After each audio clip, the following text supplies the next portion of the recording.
हाय दोस्तों, आप सभी का स्वागत है मेरे यूट्यूब चैनल भोजपुरिया परिवार में। आप सब कैसे हो? उम्मीद करती हूँ कि आप सब अच्छे होंगे। अगर आप सब मेरे चैनल पे भी नए हैं तो प्लीज़ मेरे चैनल को सब्सक्राइब कर लीजिए, लाइक कीजिए, कमेंट कीजिए।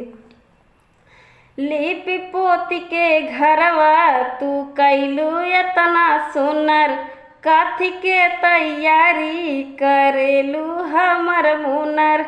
लिपि पोती के घरवा तू कैलू एतना सुनर, आ काथी के तैयारी करेलू हमर मुनर। भोरही से गावा तड़ू माई के भजन, भोरही से गावा तड़ू माई के भजन। अरे दिल्ली के तू रुपिया निकाला ए बबुआ के पापा, करके बनौमी के पूजन। अरे दिल्ली के तू रुपिया निकाला ए बबुआ के पापा, करके बनौमी के पूजन।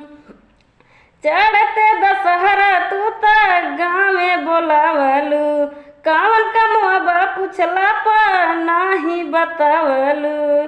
चढ़ते दशहरा तू त गाँव में बोलावलू, कौन कमवा पूछला पर नाही बतावलू। रमका देती कौनो बहनवा पिया, रौर पूजा में ना लागे मनवा पिया। रौर का देती कौनो बहनवा पिया, रौर पूजा में ना लागे मनवा पिया। पैसा के आगा कुछ लगे ना निमन, अरे दिल्ली के तू रुपिया निकाला ए बबुआ के पापा, करके बनौमी के पूजन।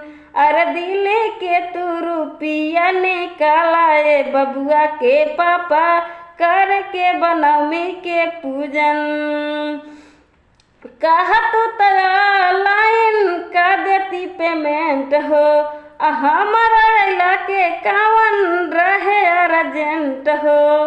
कहा तू तया लाइन का देती पेमेंट हो, हमारा इलाके कावन रहे अर्जेंट हो।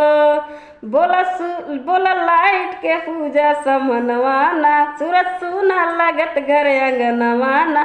बोला लाइट के पूजा के समनवाना, सूरज सुना लगत घर अंगनवाना। सूरज अरोरा सजा मर जानी मन, अरे दिल्ली के तू रुपिया निकाला ए बबुआ के पापा, करके बनौमी के पूजन। अरे दिल्ली के तू रुपिया निकाला ए बबुआ के पापा, करके बनौमी के पूजन।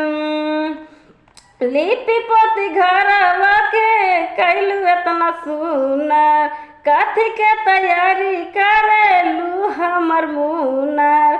लिपि पोती घरवा तू कैलू एतना सुनर, काथी के तैयारी करेलू हमर मुनर। भोरही से गावा तड़ू माई के भजन, भोरही से गावा तड़ू माई के भजन। अरे दिल्ली के तू रुपिया निकाला ए बबुआ के पापा, करके बनौमी के पूजन।